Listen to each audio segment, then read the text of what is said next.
Atos dos Apóstolos, capítulo 16. Chegou a Derbe e depois a Listra.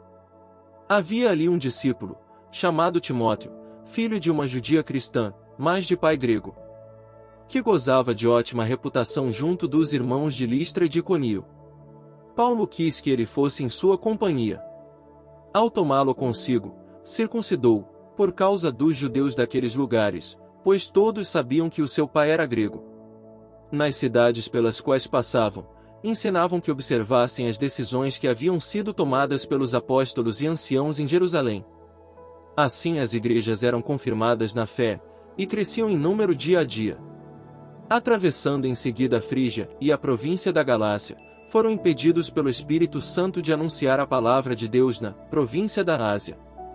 Ao chegarem aos confins da Mísia, tencionavam seguir para a Bitínia, mas o Espírito de Jesus não o permitiu. Depois de haverem atravessado rapidamente a Mísia, desceram a Troade. De noite, Paulo teve uma visão. Um macedônio, em pé, diante dele, lhe rogava: passa a Macedônia, e vem em nosso auxílio. Assim que teve essa visão, procuramos partir para a Macedônia, certos de que Deus nos chamava a pregar-lhes o Evangelho.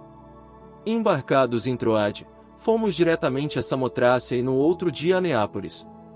E dali a Filipos, que é a cidade principal daquele distrito da Macedônia, uma colônia romana. Nessa cidade nos detivemos por alguns dias.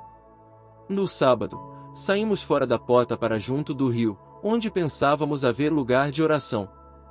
Aí nos assentamos e falávamos às mulheres que se haviam reunido. Uma mulher, chamada Lídia, da cidade dos Tiatirenos, vendedora de púrpura, temente a Deus, nos escutava. O Senhor abriu-lhe o coração, para atender às coisas que Paulo dizia. Foi batizada juntamente com a sua família e fez-nos este pedido: se julgais que tenho fé no Senhor, entrai em minha casa e ficai comigo. E obrigou-nos a isso. Certo dia, quando íamos à oração, eis que nos veio ao encontro uma moça escrava que tinha o espírito de Pitão, a qual com as suas adivinhações dava muito lucro a seus senhores. Pondo-se a seguir a Paulo e a nós, gritava: estes homens são servos do Deus Altíssimo, que vos anunciam o caminho da salvação.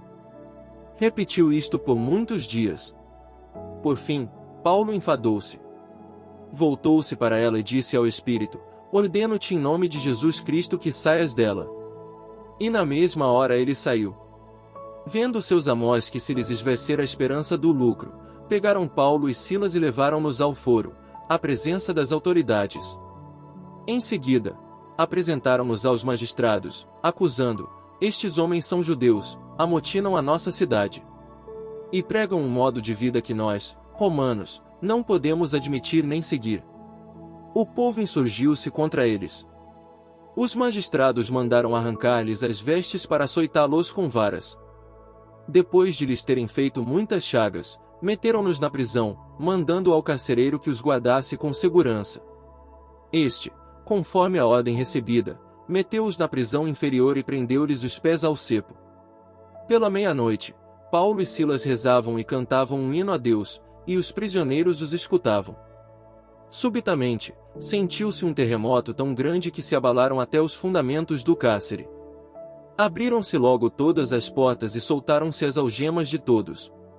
Acordou o carcereiro, e vendo abertas as portas do cárcere, supôs que os presos haviam fugido. Tirou da espada e queria matar-se. Mas Paulo bradou em alta voz: não te faças nenhum mal, pois estamos todos aqui. Então, o carcereiro pediu luz, entrou e lançou-se trêmulo aos pés de Paulo e Silas. Depois os conduziu para fora e perguntou-lhes: senhores, que devo fazer para me salvar? Disseram-lhe: crê no Senhor Jesus e serás salvo, tu e tua família. Anunciaram-lhe a palavra de Deus, a ele e a todos os que estavam em sua casa. Então, naquela mesma hora da noite, ele cuidou deles e lavou-lhes as chagas. Imediatamente foi batizado, ele e toda a sua família. Em seguida, ele os fez subir para sua casa, pôs-lhes a mesa e alegrou-se com toda a sua casa por haver crido em Deus. Quando amanheceu, os magistrados mandaram os lictores dizerem: solta esses homens. O carcereiro transmitiu essa mensagem a Paulo: os magistrados mandaram-me dizer que vos põe em liberdade. Saí, pois, e ide em paz.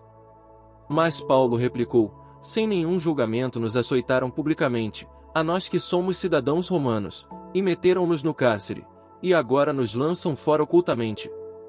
Não há de ser assim. Mas venham e soltem-nos pessoalmente.